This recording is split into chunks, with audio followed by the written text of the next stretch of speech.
കുഴിനഖത്തിൻ്റെ ബുദ്ധിമുട്ട് അനുഭവിക്കുന്ന ആളുകൾക്ക് കുഴിനഖം എങ്ങനെ പരിഹരിക്കാം? കുഴിനഖത്തിൻ്റെ ബുദ്ധിമുട്ടിന് നമ്മൾ സർജന്മാരുടെ അടുത്ത് പോകുന്നു, നമ്മളതിന് ചികിത്സ തേടുന്നു, പക്ഷെ ഉദ്ദേശിച്ചൊരു ഫലം കിട്ടുന്നില്ല. അപ്പോൾ അതിന് നമ്മൾ ഒരു ശരീരത്തിൻ്റെ ഉള്ളിലേക്ക് ആഴ്ന്നിറങ്ങുന്ന ഇതിനെ ഘട്ടം ഘട്ടമായി വളരെ വേദന സഹിച്ചിട്ട് ലോക്കൽ അനസ്തേഷ്യ പോലും കൊടുത്താൽ പോലെ പിന്നീടും വേദന സഹിക്കാൻ കണ്ടുവരും. അപ്പോൾ ഇതിന് കാരണം നമ്മൾ ആദ്യം ശ്രദ്ധിക്കുക. കുഴിനഖം വരാനുള്ള പ്രധാനമായ ഒരു കാരണം നമ്മൾ നഖം വെട്ടുന്ന സമയത്ത് ഡീപ്പായിട്ട് കട്ട് ചെയ്യുന്നത് ആണ് ഇതിന് ദോഷം ചെയ്യുന്നത്. അതായത് നഖത്തിൻ്റെ രണ്ടറ്റത്തുമുള്ള ഗ്രോത്ത് മാംസത്തിലേക്ക് ഇറങ്ങിപ്പോകുന്ന തരത്തിൽ നഖത്തിനെ ചേർത്ത് വെട്ടിക്കൊടുക്കരുത്. വളരെ ക്ലോസ് കട്ടിങ് ചെയ്യരുത്. ചെറിയൊരു 2 എഡ്ജിനെയും കുറച്ച് വിട്ടേക്കും. 2 എഡ്ജിലാണ് പ്രധാനകം ബാധിക്കുന്നത്. വളരെ ശ്രദ്ധിക്കേണ്ട കാര്യം, അത് അധികം വരുന്നത് നമ്മുടെ തള്ളവിരലിനും കാലിൻ്റെയും കൈയിൻ്റെ തള്ളവിരലുകൾക്കാണ് ബാധിക്കാറ്. വീതി കൂടി വിരലുകളായതുകൊണ്ട് അതിൻ്റെ 2 സൈഡിലേക്ക് ഇത് ഇറങ്ങിപ്പോകാൻ സാധ്യതയുണ്ട്. അപ്പോൾ ഇതിന് നമുക്ക് പരിഹാരത്തിലേക്ക് നേരിട്ട് പറയാം.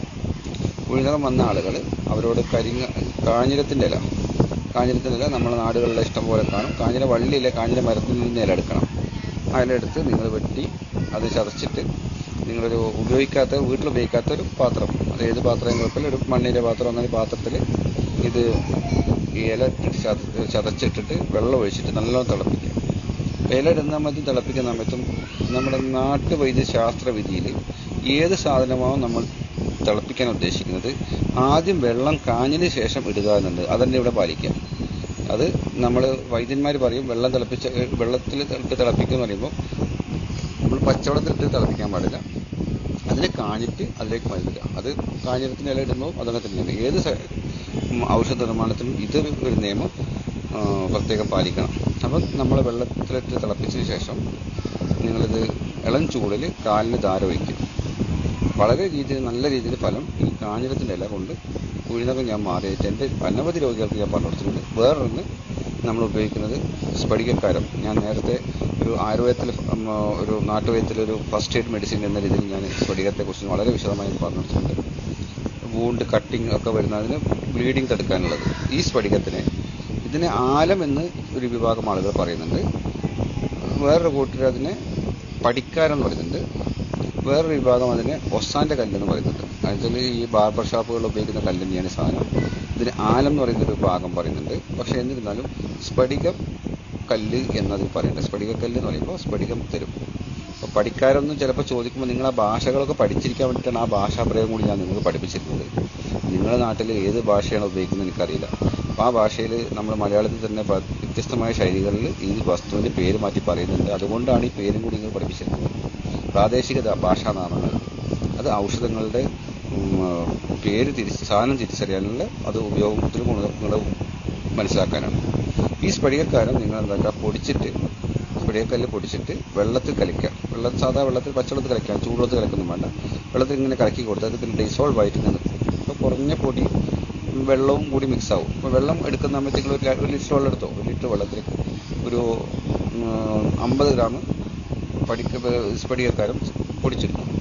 പിന്നൊന്ന് സ്ഫടികക്കാരം നിങ്ങളൊരു 100 ഗ്രാം സ്ഫടികക്കാരം വാങ്ങിയിട്ട് ആ സ്ഫടികക്കാരത്തിൽ നിങ്ങൾ എന്താ വെച്ചാൽ പൊടിക്കുക എന്നാൽ തട്ടിപ്പൊടിക്കുക. അത് കല്ല് പോലെ സാധനമാണ്. അതിങ്ങനെ കുറച്ച് ഹാമർ കൊണ്ട് കുറച്ച് ഉറപ്പുള്ള ഇരുമ്പ് കാരണം കൊണ്ട് കുത്തി പൊട്ടിച്ച് കഴിഞ്ഞാൽ പൊടിഞ്ഞ് നിൽക്കും. അത് വളരെ നൈസാക്കി പൊടിക്കൊന്നും വേണ്ട, നിങ്ങളിങ്ങനെ പൊട്ടിച്ചെടുത്താൽ മതി. പൊട്ടിച്ചെടുത്തതിന് ശേഷം ഇതിനെ ഒരു ഇരുമ്പ് പാത്രത്തിലിട്ട് പൊരിച്ച് അപ്പം പൊങ്ങ് പോലെ ഇവൻ വൈറ്റ് കളറായിട്ട് ഇങ്ങനെ പൊന്തി വരും. അപ്പോൾ അതിനെ ശുദ്ധീകരിക്കുന്ന പ്രക്രിയ ഞാൻ പറഞ്ഞു. അപ്പോൾ നിങ്ങൾ ആ ശുദ്ധീകരിക്കുന്നതിൽ ഇത് സ്ഫടികക്കാരം ഇതിനു വേണ്ടിയില്ലാതെ വേറെ എന്തെങ്കിലും നമുക്ക് ഉപയോഗിക്കപ്പെടുത്തണമെന്ന് ഉദ്ദേശിക്കുന്നുണ്ടെങ്കിൽ ഈ പൊരിഞ്ഞു വന്നതിൽ നിന്ന് ഒരു ഇഞ്ചോളം ലായർ നിങ്ങൾ കത്തി കൊണ്ട് ചിരണ്ടി കളയാം. അതൊരു ആഷ് കളറിലുണ്ടാവും. അതിൻ്റെ ആ സ്ഫടികം ശുദ്ധിയാക്കുന്ന പ്രക്രിയ ഞാൻ പറയുന്നത്. അപ്പോൾ നിങ്ങൾ തീയിലിട്ട് ഒരു പാത്രത്തിലിട്ട് ഇരുമ്പിൻ്റെ പാത്രത്തിലിട്ട് ചൂടാവുന്ന സമയത്ത് ഇതിനെ ഈ സ്ഫടികം നിങ്ങളിങ്ങനെ പതച്ചിങ്ങനെ ഒരു വെള്ളം പോലെ ഇങ്ങനെ പതക്കും. ആ പതച്ചിട്ട് അവനെന്താക്കും, അവനിങ്ങനെ അവസാനം പൊങ്ങ് പോലെ പൊന്തിക്കഴിഞ്ഞാൽ നിങ്ങൾ ഈ സ്ഫടികക്കാരിൽ നിന്ന് അത് ആ മുകൾ ഭാഗത്തുള്ള ഈ കേടിനെ നീക്കം ചെയ്തിട്ട് ഇതിനെ വീണ്ടും പൊടിക്കുന്നു. അത് നല്ലോണം നൈസായി പൊടിച്ചോളൂ. അത് പൊടിച്ചിട്ട് നിങ്ങൾ എന്താക്കുക, ഒരു മിക്സിയിൽ പൊടിച്ചാൽ മതി. സ്ഫടികക്കാരം വിഷമില്ല. സ്ഫടികക്കാരം നമുക്ക് ആൻറ്റി സെപ്റ്റിക്കായിട്ട് ഉപയോഗിക്കാൻ പറ്റുന്ന സാധനമാണ്. അപ്പോൾ യാതൊരു ദോഷം ഉണ്ടാകും. മിക്സി നമുക്ക് കഴുകിയെടുത്താൽ മതിയല്ലോ. ഈ സ്ഫടികക്കാരം പൊടിച്ച സ്ഫടികക്കാരം നിങ്ങൾ എന്താക്കുക, കുഴിനഖത്തിൻ്റെ അവിടെ ആദ്യം നേരത്തെ അലിയിച്ച് വെച്ച സ്ഫടികക്കാരം അലിയിച്ച വെള്ളം കുറച്ചൊഴിച്ച് വീണ്ടും കുറച്ച് പൊടി അതിൽ മുകളിൽ ഇങ്ങനെ വിതറി കൊടുത്ത് വീണ്ടും കുറച്ച് വെള്ളം ഒഴിച്ച് അങ്ങനെ ഒഴിച്ച് കാണിച്ചാൽ അവിടെ തൊടാൻ കഴിയില്ല കൈ കൊണ്ടൊന്നും. അപ്പോൾ അവിടെ നമ്മൾ ഉരച്ച് കഴുകുക, അങ്ങനെ വെള്ളമോട്ട് അമർത്തി കഴുകുക, ഒന്ന് തിരികെ കയറ്റൊന്നും വേണ്ട. ഇതിങ്ങനെ വെള്ളം ഒഴിക്കുന്നു, അതിൻ്റെ മുകളിൽ ലേശം പൊടി ഇടുന്നു, വെള്ളം ഒഴിക്കുന്നു, വീണ്ടും പൊടി. ഒരാൾ അവിടെ ഇരുന്നും കണ്ട് ഒരു പ്രത്യേക സ്ഥലത്ത് പോയിരുന്നിട്ട് ഈ രണ്ട് സാധനം വെള്ളവും ഈ പൊടി അവിടെ വെച്ചിട്ട് നിങ്ങൾ തന്നെ സ്വയം ചികിത്സ ചെയ്യാനുള്ള ഒരു എളുപ്പമാർഗ്ഗമാണ്. അപ്പോൾ നിങ്ങളത് ചെയ്തതിനു ശേഷം അത് തുണി വെച്ച് കെട്ടുകയും പൊടിപടലങ്ങൾ കറയാക്കാൻ വേണ്ടി വേണമെങ്കിൽ കുറച്ച് തുണി, ഒരു ശീലകഷ്ണം കൊണ്ട്, നല്ല വൃത്തിയുള്ള ശീലകഷ്ണം കൊണ്ട് നിങ്ങളതിനെ വോണ്ട് ഡ്രസ്സ് ചെയ്യുന്ന മെഡിക്കൽ ഷോപ്പിൽ വാങ്ങാൻ കിട്ടും തുണി. ആ തുണി വാങ്ങിയിട്ട് അതുപോലെ ചുറ്റിയിട്ടോ. ഇത് ചെയ്ത് കഴിഞ്ഞാൽ കുഴിനകം മാറും. കുഴിനകം മാറുന്നു എന്നുള്ളത് 100% ഉറപ്പാണ്.